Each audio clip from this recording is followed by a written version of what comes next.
Congratulations. Thank you. Thanks for having me on Yeah, today. thanks. I'm just thrilled to be able to announce this campaign with you guys. Been on here a couple times, and I just appreciate all the work you guys do here in the community, keeping people informed. So Of course. let's do it. Yeah, absolutely. Love to Appreciate you see. reaching out. Yeah, officially D5 candidate Zach Raknerud. So, what are some? Obviously, love the commercial, love the first steps. What are some of your biggest platforms that you're going to be looking at this spring here? Yeah, the entire theme of this campaign is going to go along the lines of looking to reduce despair and improve life. Okay.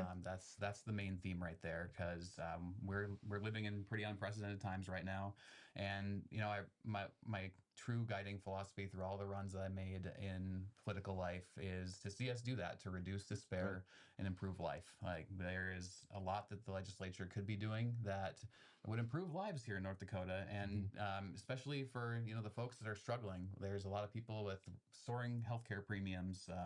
Ground beef has doubled in price. There's a lot going on in that way, and so Minot has not exactly been the best demonstration of good leadership.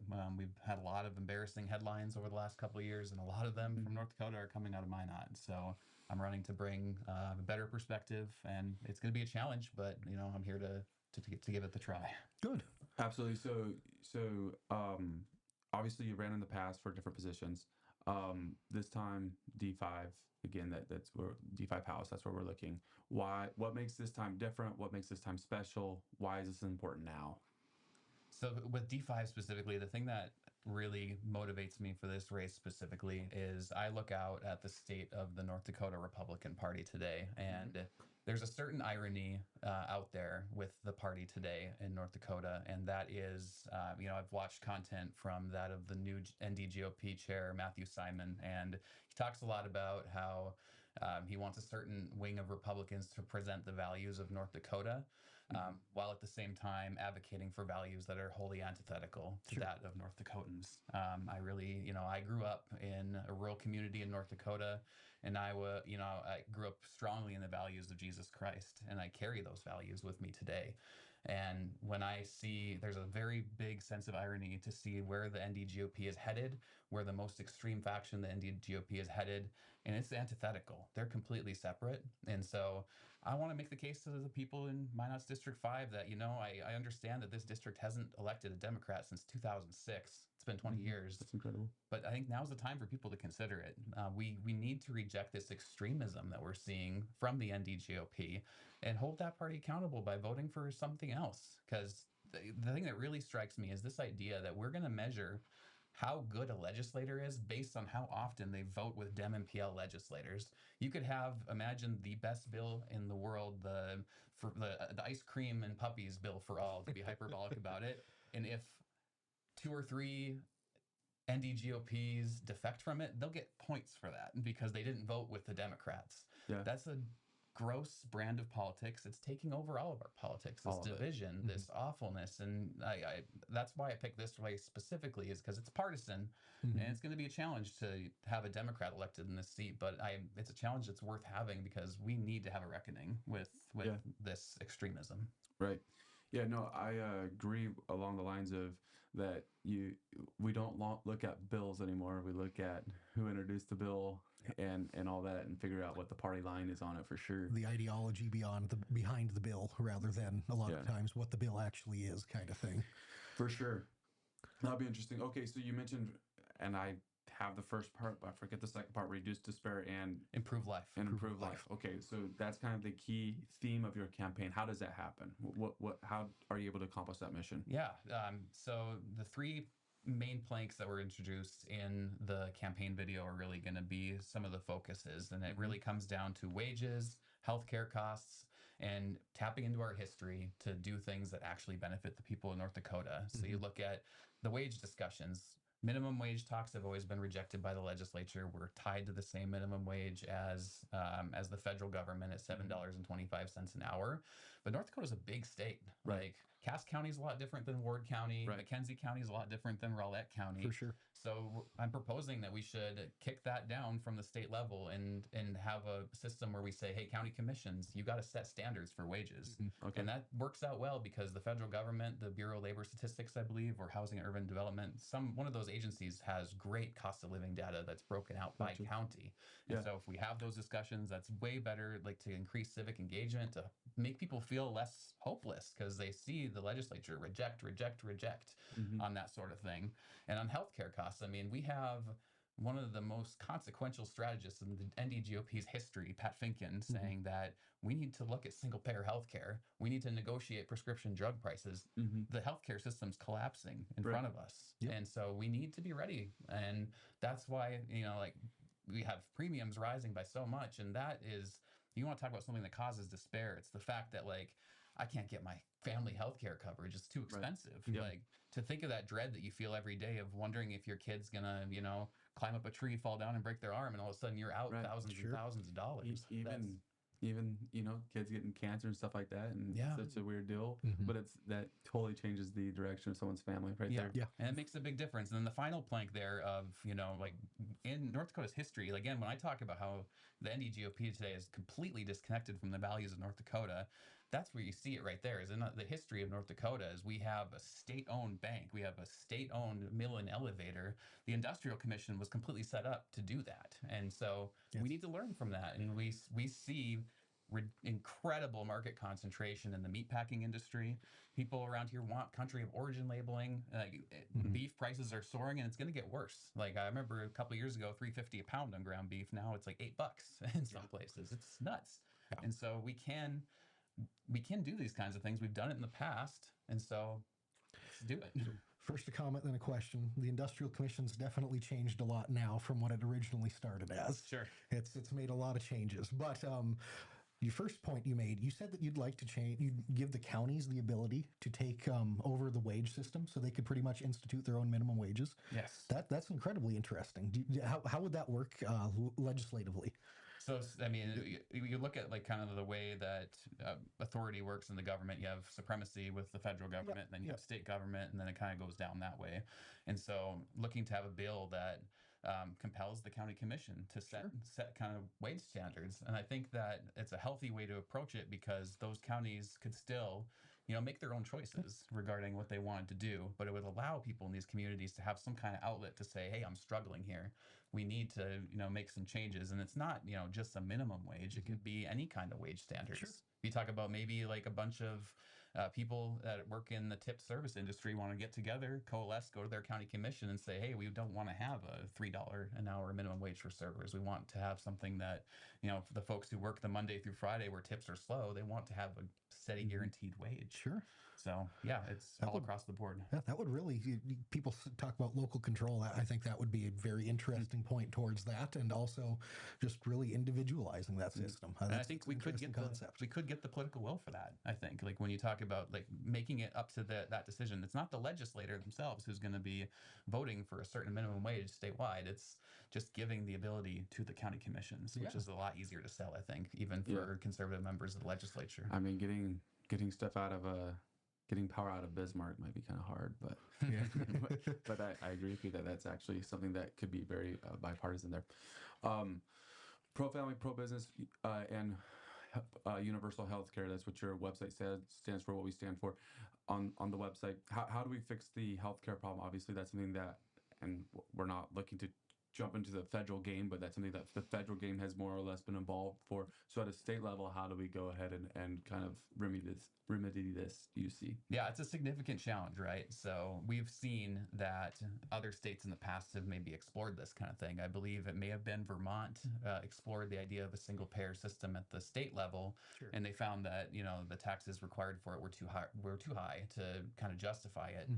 But this is like a whole different environment now. We're talking about a healthcare system that is kind of buckling under its own weight, and I think the way that we could approach this is to first do a legislative management study. Like I'm not, ignorant to the fact that I can go into Bismarck and say we're going to do single payer healthcare and we're going to get this passed. But I think we do have the political will to come in and say like let's study this issue because it's not going to get better, guys. Like I've seen some commentary saying, well, this is what the big beautiful bill did to our healthcare. It's like, Big Beautiful Bill ain't even in effect yet. Like 2027 is when the Medicaid stuff comes in, and then 2028 is when the austerity of actual budget declines kick in. Sure. So this is going to get worse before it gets better. And so since we have a little bit of a runway, let's use it. Let's get study. Let's figure out like what we need. It even like lumps into county budgets, because some of the like municipal budgets, some of the highest costs for city governments and county governments as healthcare. Yeah. So they all kind of fold together, and I believe firmly that health insurance is a market failure. Like, it's one of those things that nobody likes to go to the doctor. People want coverage because they want to actually have that security. For sure. But they're only going to use it when they need it. Like, So do you buy into the concept that part of the problem with health coverage is that kind of the whole system's broken, that we have hospitals that are working for profit more than they are working for truly helping the needs of individuals and stuff like that? The goal should be to get people where they're not needing medication or whatever, rather than sometimes getting them, it seems like, hooked on medication for life or for an extended period of time. Some of those counter arguments to the whole system. What's your viewpoints on some of that? There are a lot of broken incentives in our healthcare system, for sure. And I think a lot of it does come down to the fact that people use the emergency room as primary care. Sure. And that snowballs into costs and costs and costs on the system. If somebody, feels a bit of a lump on their pectoral muscle or something, and then they decide like, I can't afford to go get that checked out by primary care. And over time they delay, and it becomes worse till eventually they can't ignore it anymore. And they present to an emergency room and they find out that what was stage 1 or 2 cancer is now stage 3 or 4. Yeah. And that has immense cost on the healthcare system. Undoubtedly. So it's about like, fixing those incentives that you talk about, where folks are, like you talk about getting access to a primary care doctor. Like, sometimes even in today's healthcare system, it can take a little bit of time, but if you're doing that preventative check-in, that pays dividends in the long run to both the patient and to the healthcare system itself. Very good. Yeah. Couple of comments go through. One, wage standards destroy small business.